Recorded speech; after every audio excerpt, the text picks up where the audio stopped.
আসসালামু আলাইকুম, আমি কানিজ ফাতেমা অর্দা এবং টাইপ 1 হচ্ছে যোজক, সাধারণ ও সাপেক্ষ যোজক। যোজক মানেই হচ্ছে যোগ করা। যোজক টোটাল 5 প্রকার, তার মধ্যে একটা প্রকারভেদ হচ্ছে সাধারণ, আরেকটা হচ্ছে সাপেক্ষ। যখনই আমরা যোগ করা বুঝাই সেটা হচ্ছে যোজক, যেমন এবং, ও, আর, কিন্তু। মানে এই এবং ও আর কিন্তু এগুলো আমরা কি করি, হয়তো বা শব্দ যোগ করতে ব্যবহার করি অথবা বাক্য যোগ করতে ব্যবহার করি, তাই না? তার মানে যোগ করা রিলেটেড এবং ও আর কিন্তু এগুলো হচ্ছে যোজক, ঠিক আছে? এরপর দেখে আমাদের প্রথম প্রশ্নে কি বলা আছে। প্রথম প্রশ্নে বলা হয়েছে যোজক কাকে যুক্ত করে? বর্গ, বাক্য, সবগুলোই পদ। বর্গকেও যুক্ত করে, বাক্যকেও যুক্ত করে, পদকেও যুক্ত করে। তাহলে সঠিক উত্তর কি? সবগুলো। যোজক কত প্রকার? 2, 4, 5, 8। আমি কিন্তু কিছুক্ষণ আগে বললাম যোজক হচ্ছে আমাদের 5 প্রকার।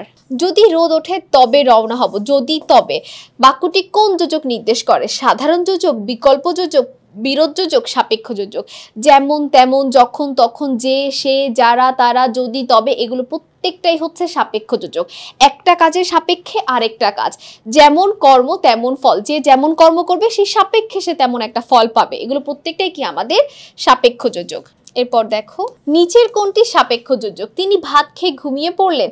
যে ছেলেটি এখানে এসেছিল সে আমার ভাই। পরিশ্রমীরা জীবনে সফল হয়। সে ঘর ঝাড়ু দিল, ঘর মুছলো, তারপর পড়তে বসলো। দেখো, যে ছেলেটি এখানে এসেছিল সে আমার ভাই। যে, সে, তাহলে এটা অবশ্যই একটা সাপেক্ষ যোজক।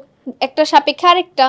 আচ্ছা, এর পরের প্রশ্নটা দেখো। 5-এ আছে সাপেক্ষ যোজক রয়েছে কোন বাক্যে? চা না হয় কফি খান, তাকে আসতে বললাম তবু এলো না।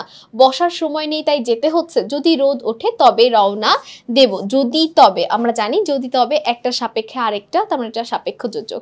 তাহলে দেখো, আমরা সাপেক্ষ যোজক থেকে কতগুলো প্রশ্ন পেয়েছি। সাপেক্ষ যোজক খুবই গুরুত্বপূর্ণ, কারণ এটা কিন্তু আমাদের জটিল বাক্যেও লাগে, ঠিক আছে?